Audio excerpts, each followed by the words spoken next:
एक कुतुबुद्दीन ऐबक को कहाँ दफनाया गया था? आ. लाहौर, बी. लखनऊ, सी. आगरा, डी. दिल्ली इसका सही उत्तर है आ. लाहौर। अगला प्रश्न है 2. कुतुबुद्दीन ऐबक की मृत्यु के समय इल्तुतमिश कहाँ का गवर्नर था? आ. दिल्ली, बी. तुर्क, सी. बदायूं, डी. फारस इसका सही उत्तर है सी. बदायूं। अगला प्रश्न है 3. इल्तुतमिश लाहौर से राजधानी को स्थानांतरित करके कहाँ लाया? अ. पुणे, बी. लखनऊ, सी. कलकत्ता, डी. दिल्ली इसका सही उत्तर है डी. दिल्ली। अगला प्रश्न है 4. हौज़-ए-सुल्तानी का निर्माण किसने करवाया? आ. इल्तुतमिश, बी. आराम शाह, सी. बख्तियार खिलजी, डी. कुतुबुद्दीन ऐबक इसका सही उत्तर है आ. इल्तुतमिश। अगला प्रश्न है 5. हौज़-ए-सुल्तानी कहाँ अवस्थित है? आ. देहली-ए-कोहना, बी. आजमगढ़, सी. पटना, डी. सौराष्ट्र इसका सही उत्तर है आ. देहली-ए-कोहना। अगला प्रश्न है 6. इल्तुतमिश 1229 ईस्वी में सुल्तान पद की वैधानिक स्वीकृति किससे प्राप्त की? आ. बगदाद के खलीफा से, बी. इराक के खलीफा से, सी. फारस के शासक से, डी. तुर्क के शासक से इसका सही उत्तर है आ. बगदाद के खलीफा से। अगला प्रश्न है 7. इल्तुतमिश की मृत्यु किस ईस्वी को हुई? आ. 1230 ईस्वी, बी. 1240 ईस्वी, सी. 1245 ईस्वी, डी. 1236 ईस्वी इसका सही उत्तर है डी. 1236 ईस्वी। अगला प्रश्न है 8. इल्तुतमिश के पुत्र का नाम क्या था? आ. रुकनुद्दीन फिरोज, बी. अल्तुनिया, सी. नसीरुद्दीन महमूद, डी. बहाउद्दीन इसका सही उत्तर है आ. रुकनुद्दीन फिरोज। अगला प्रश्न है 9. इल्तुतमिश के बाद गुलाम वंश का अगला शासक कौन बना? आ. नासिरुद्दीन महमूद, बी. रुकनुद्दीन फिरोज, सी. बहाउद्दीन, डी. अल्तुनिया इसका सही उत्तर है बी. रुकनुद्दीन फिरोज। अगला प्रश्न है 10. रुकनुद्दीन फिरोज के अल्पकालीन शासन में किसका प्रभाव रहा? आ. मां शाह तुर्कान, बी. उसका भाई, सी. इनमें से कोई नहीं, डी. उसकी बहन इसका सही उत्तर है आ. मां शाह तुर्कान। अगला प्रश्न है 11. रुकनुद्दीन फिरोज के बाद कौन दिल्ली की सिंहासन पर बैठा? आ. बलबन, बी. नासिरुद्दीन महमूद, सी.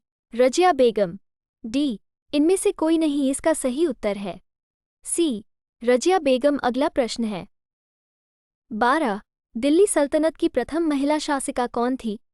आ. रजिया बेगम, बी. नूरजहां, सी. बेगम आरा, डी. इनमें से कोई नहीं इसका सही उत्तर है आ. रजिया बेगम। अगला प्रश्न है 13. रजिया बेगम ने अमीर-ए-अखू घोड़े का सरदार किसे नियुक्त किया? आ. अल्तुनिया, बी. बहाउद्दीन, सी. नासिरुद्दीन महमूद, डी. मलिक जमालुद्दीन याकू इसका सही उत्तर है डी. मलिक जमालुद्दीन याकू इसका सही उत्तर है। अगला प्रश्न है 14. रजिया बेगम के बाद दिल्ली सल्तनत की सिंहासन पर कौन बैठा? आ. बहराम शाह, बी. बहाउद्दीन, सी. नासिरुद्दीन महमूद, डी. बलबन इसका सही उत्तर है आ. बहराम शाह। अगला प्रश्न है 15. रजिया बेगम ने किससे विवाह किया? आ. अल्तुनिया, बी. नासिरुद्दीन महमूद, सी. बलबन, डी. इनमें से कोई नहीं इसका सही उत्तर है आ. अल्तुनिया। अगला प्रश्न है 16. रजिया बेगम की हत्या 1240 ईस्वी में डाकुओं के द्वारा किस स्थान पर कर दी गई? अ. आगरा, बी. कैथल, सी. सौराष्ट्र, डी. फारस इसका सही उत्तर है बी. कैथल। अगला प्रश्न है 17. बहराम शाह की हत्या कब कर दी गई?